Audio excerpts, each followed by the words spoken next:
The coastal road wound like a serpent along the edge of Maine, its asphalt slick from the recent rain. Jack Miller gripped the steering wheel of his old pickup truck, his knuckles white. He had driven for hours, leaving behind the city and its memories. The job at Blackwell Lighthouse was supposed to be a refuge, a place to heal after the accident that took his family. As he rounded the final bend, the lighthouse came into view, a towering structure of white and gray, perched precariously on a cliff overlooking the tumultuous Atlantic Ocean. The sky was overcast, and a chill wind whipped through the open window, carrying the scent of salt and decay. Jack parked the truck and stepped out, his boots crunching on gravel. He gazed up at the lighthouse, feeling a sense of foreboding. It was older than he had imagined, with paint peeling off in strips and rust staining the metal railings. The agency had told him it was automated, but required a keeper for maintenance and emergencies. He retrieved the key from under the worn doormat and unlocked the heavy wooden door. It creaked open, revealing a dim interior filled with dust motes dancing in the slivers of light. The ground floor served as a living quarter, a small kitchenette, a worn sofa, and a desk piled with old logs. A spiral staircase led upward to the lamp room. Jack unpacked his few belongings, a suitcase of clothes, some books, and a photograph of his wife and daughter. He placed it on the mantelpiece, his heart aching. As night fell, he climbed the stairs to light the lamp. The mechanism was ancient, but functional. With a few turns, the light sprang to life, its beam cutting through the darkness, sweeping across the ocean in a rhythmic pattern. But as he stood there, a whisper echoed in the wind. "Leave."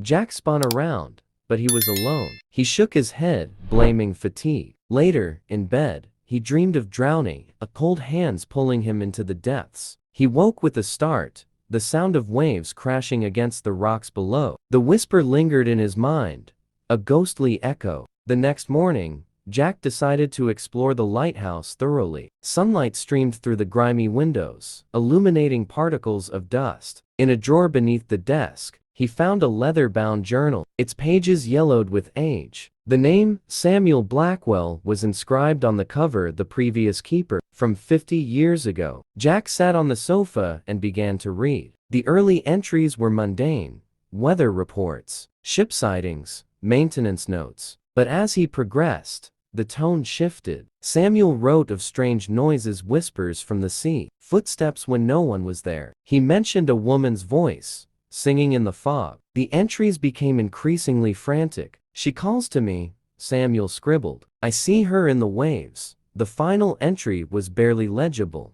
"She is here. I can't escape. Forgive me." Jack felt a chill crawl down his spine. He went online using his spotty phone connection and searched for Samuel Blackwell. The records showed that Samuel had vanished without a trace. Local legends spoke of a tragedy. Some said he jumped from the cliff. Others claimed he was taken by a sea spirit. As Jack read, he felt a presence behind him. He turned quickly, but the room was empty. Then a whisper, "Find me." It seemed to come from the walls themselves. Jack shuddered, closing the journal. The lighthouse held secrets, and he was determined to uncover them. Days turned into weeks, and the whispers grew more persistent. Jack would hear them while cooking, reading, or tending the light. They were soft at first, like distant waves, but soon they became clear words. "Help me. Stay. Remember." Jack started seeing things, a shadow darting in the corner of his eye, a figure on the stairs. Whenever he looked directly,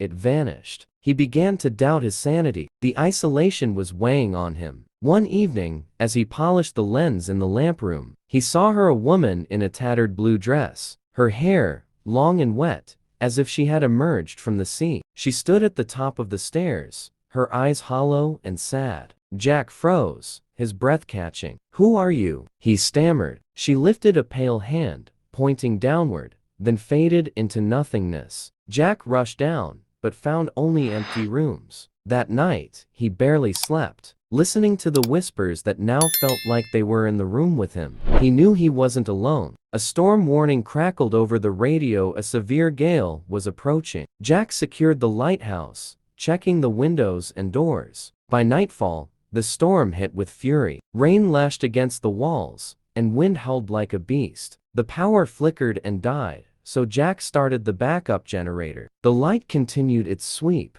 but now it felt like a feeble defense against the darkness. As he monitored the light, the woman appeared again, closer this time. Water dripped from her dress, pooling on the floor. Jack backed away, but she floated toward him, her eyes pleading. "Why are you here?" he shouted over the wind. She gestured to the journal on the table below. "Read." Her voice echoed in his mind. Suddenly, the generator sputtered and died. The light went out, plunging the room into darkness. Jack fumbled for a flashlight, but when he turned it on, she was gone. The storm raged on, and he felt trapped not just by the weather, but by the spirit that haunted this place.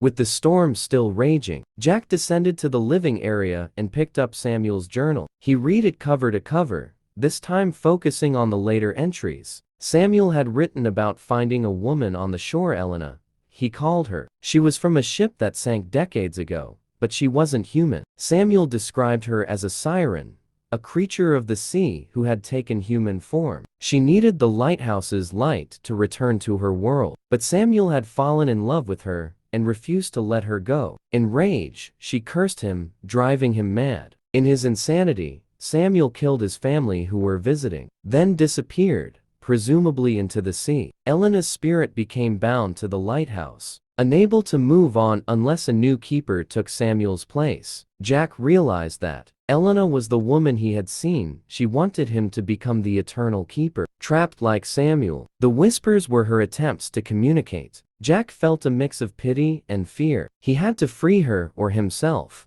In the lighthouse library, Jack found an old book on maritime legends. It described a ritual to free trapped spirits using the lighthouse, light, and a chant. The ritual required lighting a special candle at midnight and reciting words in Latin. Jack gathered the materials: a white candle, sea salt, and a mirror. As the storm subsided, he prepared for the ritual. At midnight, he stood in the lamp room with the candle lit. He chanted the words, his voice trembling. The light beam seemed to intensify, focusing on the mirror. Elena appeared, her form shimmering. But as Jack continued, a gust of wind blew out the candle. Elena's image twisted into anger. "You cannot free me this way," she hissed. "The light must have a keeper." She advanced, and Jack stumbled back. The ritual failed. He realized that mere words wouldn't work. He needed to confront her directly. Jack decided to face Elena.